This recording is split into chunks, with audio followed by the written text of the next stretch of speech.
donc je vous retrouve pour une nouvelle vidéo et c'est une vidéo carte. Et j'en profite avant de commencer donc la vidéo pour souhaiter la bienvenue à toutes mes nouvelles abonnées. Donc comme je vous le disais, il s'agit d'une vidéo carte et donc j'ai choisi une base de carte qui mesure 14 cm sur à peu près 10,7 cm.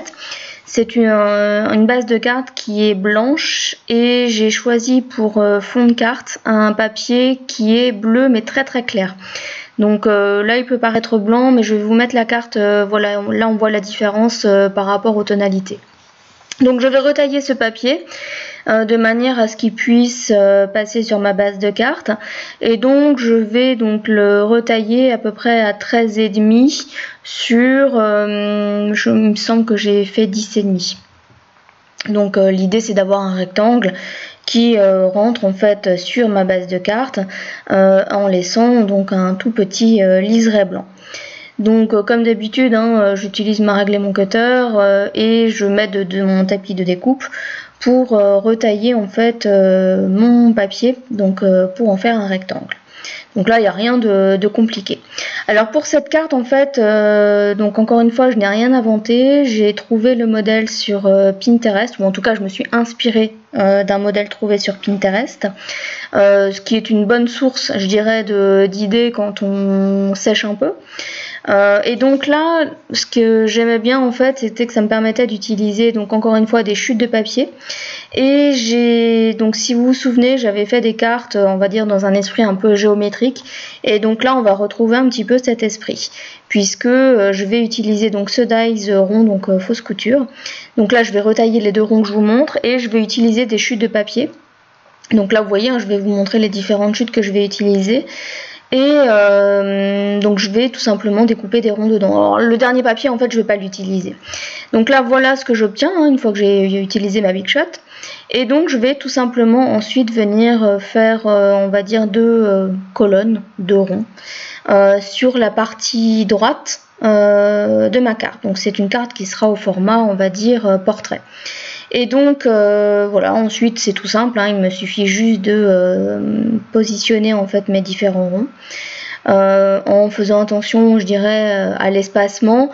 Alors c'est pas grave si les ronds dépassent, je dirais même que c'est un petit peu mieux, ça fait disons que le fait d'avoir des ronds, après je découpe bien entendu, mais disons que ça fait un motif plus on va dire logique. Que si on avait cherché à caser en fait les ronds sur la carte. Et donc comme vous pouvez aussi le constater, je les ai disposés de manière à ce qu'ils soient un petit peu en décalé, de manière à ce qu'ils ne soient pas forcément alignés je dirais en ligne. Par contre sur le on va dire le format colonne, j'ai essayé quand même d'aligner un minimum pour avoir des colonnes bien droites. Et pour ça en fait je me suis un petit peu aidée de mon tapis de découpe. Alors je fais ça on va dire à l'œil, je n'ai pas mis de règle, vous voyez. Après moi c'est comme ça que je fonctionne, j'ai pas dit non plus que c'était droit au millimètre près, mais globalement ça reste, voilà, ça suit je dirais une même colonne.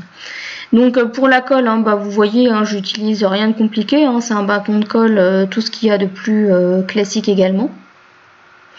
Et donc voilà, en fait j'ai collé en fonction de la disposition, c'est-à-dire qu'une fois que j'avais positionné mes ronds, le résultat me convenait, donc j'ai collé. Après on peut, en fonction des couleurs qu'on utilise, des papiers qu'on utilise, voilà, il faut trouver la bonne disposition pour trouver le bon équilibre au niveau des petits ronds qu'on va coller.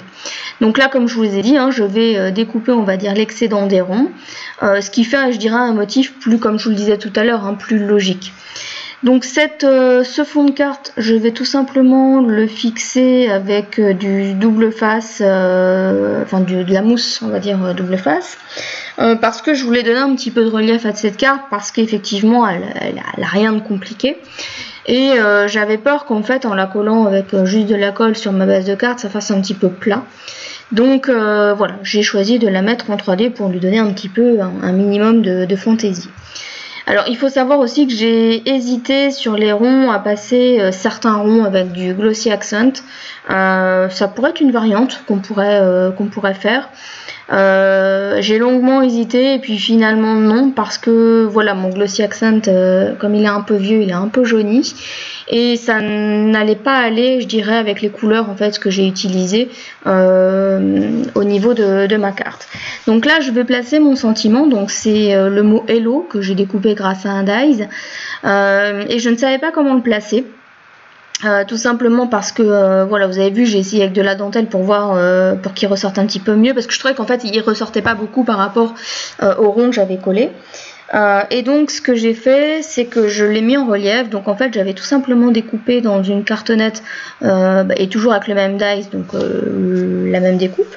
Et donc je vais venir en fait, donc vous avez vu, hein, j'ai placé de la colle blanche, donc c'est une colle à pointe fine. Et je vais coller par dessus donc mon mot Hello et ça lui donne du relief. J'aime bien utiliser cette technique plutôt que d'utiliser de la mousse 3D, parce que déjà la mousse 3D ça va être galère à la découper pour coller le mot Hello, que ça dépasse pas, etc.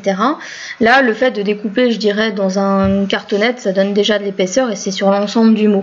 Donc voilà, moi j'aime bien utiliser cette technique. Et ensuite pour faire ressortir davantage ma découpe par rapport à mon fond de carte, je vais justement mettre, passer mon crayon Memento noir sur l'ensemble de la tranche de mon mot, de manière à ce que ça ressorte un petit peu plus, et puis aussi ça fait un petit peu plus joli que la cartonnette qui était un peu grise et la tranche de mon papier qui était blanche. Donc voilà, ça faisait pas terrible. Là, en passant le crayon noir, ça uniformise. Oui, on peut dire ça comme ça. Je dirais la couleur de la tranche. Et vous allez voir, ça le fait ressortir le mot un petit peu plus par rapport à ma base de carte. À mon fond de carte, pardon. Donc voilà, encore une fois, il n'y a rien de compliqué par rapport à tout ça.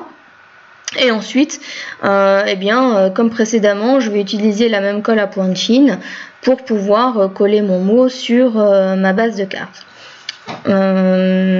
Voilà, et ensuite donc voilà, vous voyez, ça ressort quand même un petit peu mieux par rapport à ce que j'avais précédemment. Alors c'est pas encore tip top, j'aurais pas forcément dû mettre mon mot de cette couleur là, je sais pas, moi j'aimais bien, le résultat final me convient bien, hein. Mais c'est vrai qu'on pourrait avoir le reproche que le mot Hello ne se voit pas, peut-être, ou ne ressort pas suffisamment par rapport à mon fond de carte. Moi j'aime bien comme ça. Voilà, après c'est les goûts et les couleurs, hein, ça ne se discute pas. Donc ensuite, pour finaliser ma carte, je vais rajouter des enamel dots. Donc j'ai hésité sur la couleur, donc j'ai hésité avec le violet, l'espèce de bleu vert, on va dire turquoise, et finalement cette espèce de rouge rose, rose hein, comme vous voulez.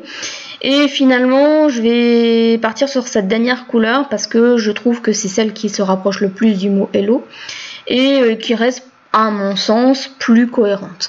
Maintenant, l'espèce de turquoise pouvait aussi aller dans le sens où mon fond de carte est quand même bleu très clair, donc ça aurait pu, pourquoi pas, aller. Maintenant, moi j'ai préféré voilà, cette couleur rose rouge qui moi me convenait davantage.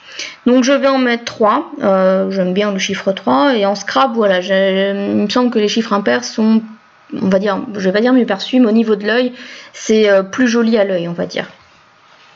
Et donc j'ai utilisé, il me semble, 2 tailles différentes, donc un grand enamel dots et puis 2 moyens. Donc voilà, et donc ma carte va arriver à sa fin. Donc comme vous voyez, il n'y a rien de compliqué. Donc n'hésitez pas à me dire en commentaire ce que vous en avez pensé. Et pour ma part, je vous retrouve bientôt pour une prochaine vidéo. Bye bye!